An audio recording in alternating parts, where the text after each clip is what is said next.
오늘의 사연 시작합니다. 안녕하세요. 저는 35살 자영업을 하고 있는 호프집 사장입니다. 호프집을 하기 전에는 조그만 회사를 운영했었는데요. 이것저것 신경 써야 할 것도 많고 스트레스가 심했습니다.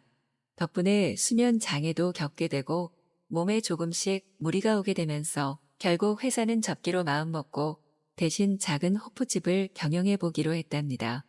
새로 오픈을 할까도 했지만 장사는 처음이었기에 기존 가게를 인수하는 쪽으로 알아봤습니다. 여기저기 돌아다니며 2달쯤 고생했을까요? 자리도 딱 좋고 인테리어 또한 제 맘에 쏙 드는 호프집을 양도 양수한다는 공고를 보고 바로 찾아갔습니다. 사장님의 개인적인 사정으로 급하게 가게를 넘기려고 하신다는 말에 저는 정말 1초도 망설이지 않고 그 호프집을 인수하기로 마음을 먹었습니다. 사실 그 호프집은 제가 종종 갔던 곳이었는데요. 사장님도 좋고 알바들도 친절했고 무엇보다 주방에 계신 이모님의 음식들이 너무 좋았기에 자주 갔었습니다. 그렇기 때문에 저는 정말 그 가게를 제 가게로 만들고 싶었습니다. 그렇게 저는 호프집을 인수하게 되었고 기존에 계시던 주방 이모님과 알바들도 그대로 저와 함께 일을 해주기로 해서 편한 마음으로 시작하게 되었습니다. 한두 달은 처음 시작해본 일이었기에 조금 지치기도 했고 힘들었지만 세상에 쉬운 게 어디 있겠냐 싶어 마음을 다잡고 가게에 모든 걸 쏟아부으며 열심히 이끌어 나갔습니다. 가게에서 바뀐 건 사장인 저 하나였기에 크게 달라지거나 하지 않았고 주방 이모님의 음식 솜씨와 알바들의 친절함에 여전히 장사는 잘 되었고 저 또한 그런 직원들에게 감사하는 마음으로 함께 열심히 일을 했답니다. 그렇게 6개월쯤 되니 저는 금세 호프집에 적응이 되었고 저를 보고 다시 찾아와 주시는 단골 손님들도 많이 생겼습니다. 그런데 가게에 조금씩 적응이 되고 나니 어느 순간부터 안 보였던 것들이 보이기 시작하더라고요. 이모님의 음식이 너무 맛있고 만족스럽고 좋았지만 조금 깔끔하지 못한 이모님의 주방 관리 스타일이 신경 쓰이기 시작했습니다. 매번 주방 도구들이 뒤죽박죽 섞여 있는 모습에 이모님께 조심스럽게 말씀드려 보기로 했습니다. 이모님은 그게 원래 자신의 일하는 스타일이라며 존중해 달라고 되려 큰 소리를 치시더라고요. 저는 할 말이 없었습니다. 이모님이 안 계시는 가게는 상상할 수가 없었거든요.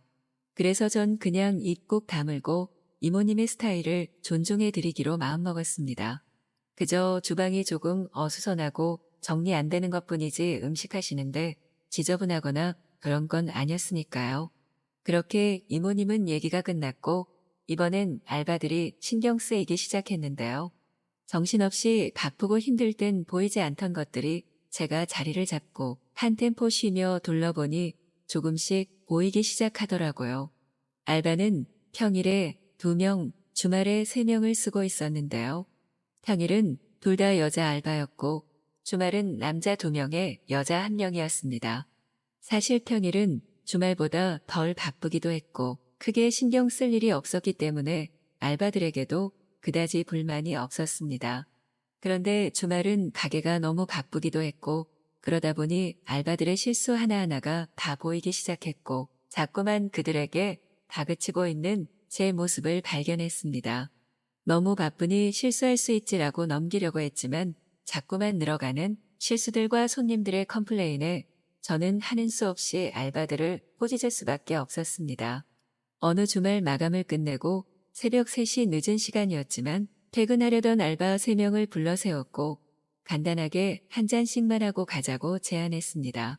근처 늦게까지 하는 포차를 갖고 어이없게도 전 정말 거의 7개월 만에 알바 친구들의 얼굴을 처음 봤습니다.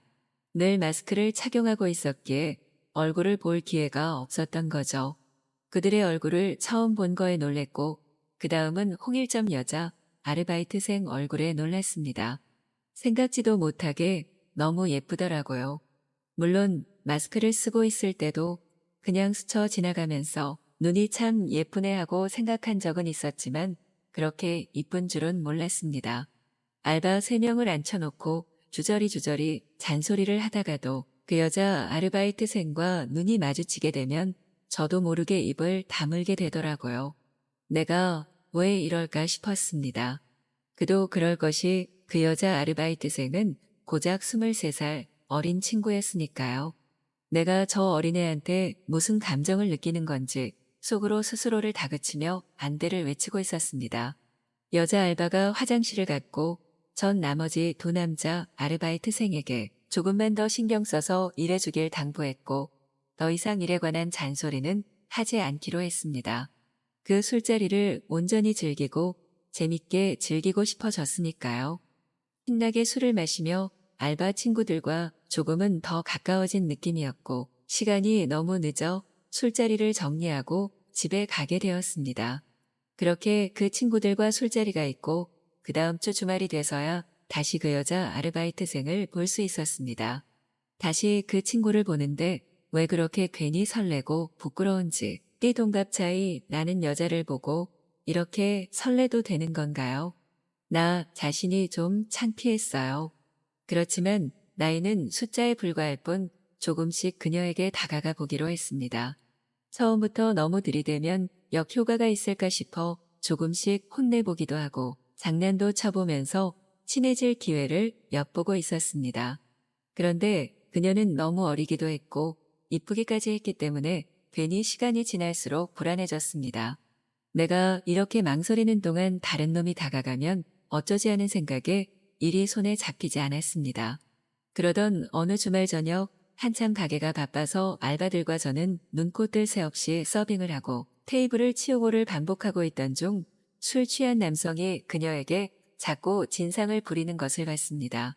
다른 남자 아르바이트생 2명은 혹시나 제게 피해가 갈까 쉽게 나서지 못하는 것 같았고 그녀 역시 그냥 회피하고 싶어하는 눈빛만 보일 뿐 그 어떤 액션도 취하지 않고 있었습니다. 전 그 광경을 보자마자 너무 화가 나서 손님에게 소리쳤고 결국 상황은 경찰이 오고 나서야 종료가 되었습니다. 그냥 주의만 주고 상황을 정리했어도 됐지만 그녀를 지키고 싶었던 마음이 컸었기에 저도 모르게 이성을 잃었던 것 같습니다. 그런 저의 마음이 들켜버린 걸까요? 마감을 하고 있는 저에게 그녀가 다가왔습니다. 너무 감사하다고 다음에 감사의 의미로 밥을 한번 사겠다는 그녀였어요. 밥은 제가 정말 꼭 한번 사주고 싶었는데 절호의 찬스가 왔다고 생각했습니다. 며칠 뒤 평일 저녁 그녀와 약속 장소에서 만났습니다. 맛있는 비싼 밥을 사주고 싶었지만 삼겹살이 먹고 싶다는 그녀의 말에 저는 따를 수밖에 없었습니다. 삼겹살 집에서 맛있게 밥을 먹으며 자연스럽게 소주 한 잔을 하자고 해서 술을 먹었습니다. 그리고 전 술의 힘을 빌려 고백했습니다. 나이 많은 노땅이 이런 말해서 당황스럽겠지만 네가 여자로 보이고 너무 좋아서 만나보고 싶다고 했어요. 그녀는 왜인지 망설이지도 않고 오케이를 하더라고요. 전 그녀의 답에 당황을 했고 이유를 물었습니다. 그녀도 그날 취객 사건 이후로 제가 조금은 좋아졌다는 말을 하는 거예요. 순간 저도 모르게 사람 많은 고깃집에서 그녀를 안았습니다.